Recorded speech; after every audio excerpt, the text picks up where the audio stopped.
प्रदेश कांग्रेस के अध्यक्ष जीतू पटवारी जी, सम्मानित हमारे साथी पूर्व मंत्री सचिन यादव जी, सम्मानित मुकेश नायक जी, सम्मानित मंच, निश्चित तौर से आज प्रदेश के अंदर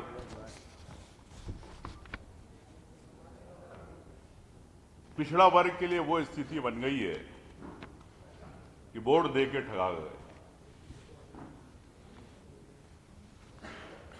इसके पहले शिवराज जी थे पिछड़ा वर्ग के,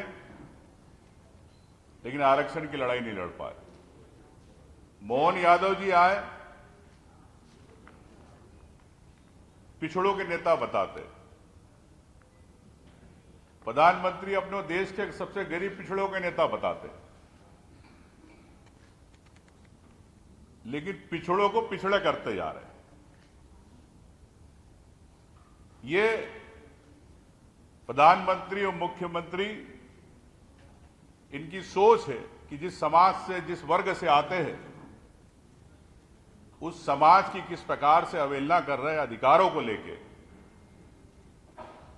उन युवाओं को लेके जो प्रदेश में रात दिन मेहनत करके परीक्षाओं में बैठते हैं। उनके माँ बाप संघर्ष करते हैं कि हमारा बेटा डिप्टी कलेक्टर बनेगा, तहसीलदार बनेगा, एसडीओपी बनेगा, लेकिन उन्हें लाभ नहीं मिल पाता आरक्षण का, पिछड़े वर्ग का। 1992 में इंदिरा साहनी बना भारत सरकार, सुप्रीम कोर्ट ने इस फैसले के आधार पर 27% आरक्षण को लेकर वैध ठहराया था। 1992 50% तक की सीमा और क्रीमी लेयर की लागू की, और विशेष परिस्थितियों में माननीय सुप्रीम कोर्ट ने कहा था कि इसको 50% से ज्यादा भी जाया जा सकता है। 4 जुलाई को हुआ, सुप्रीम कोर्ट ने कहा, फिर 25 जुलाई को फिर कहा।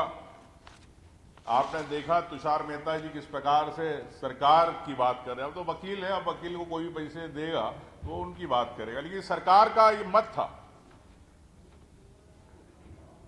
ये तुषार मेहता का मत नहीं था, ये सरकार का मत था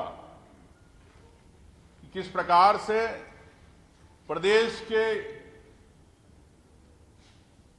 पिछड़ों के भविष्य, नई युवा पीढ़ी पर कुठाराघात किया जा रहा है।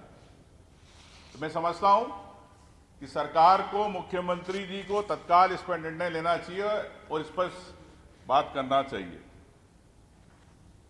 जैसे हमारे पटवारी जी ने कहा कि 2019 में ऐतिहासिक फैसला कांग्रेस सरकार ने लिया था, लेकिन आज भी वंचित है। और रिजल्ट होल्ड हो गए, और ओबीसी के छात्र खेतों में काम कर रहे। ये प्रदेश के युवाओं का भविष्य, पिछड़ों का भविष्य मोहन यादव सरकार ने तय किया। निश्चित तौर से राहुल गांधी जी जातिगत जनगणना की बात करते हैं। आरएसएस मनुवादी सोच की विचारधारा के कारण कभी पिछड़ों को, कभी दलितों को, कभी आदिवासियों को, कभी माइनॉरिटी को, कभी अधिकार देने की बात नहीं करती। और यही कारण है कि जातिगत जनगणना जो राहुल गांधी जी ने चाही, सरकार ने उसको माना, केंद्र सरकार ने। ये अलग बात है कि समय पे हो पाती कि नहीं हो पाती। अगर स्पष्ट हो जाए तो सभी वर्गों का जनगणना के अनुसार प्रतिशत क्लियर हो जाएगा। निश्चित तौर से मैं कहना चाहता हूं, तेलंगाना मॉडल को लेके, जहां पर ओबीसी आरक्षण 42% तक बढ़ाने का प्रस्ताव रखा है,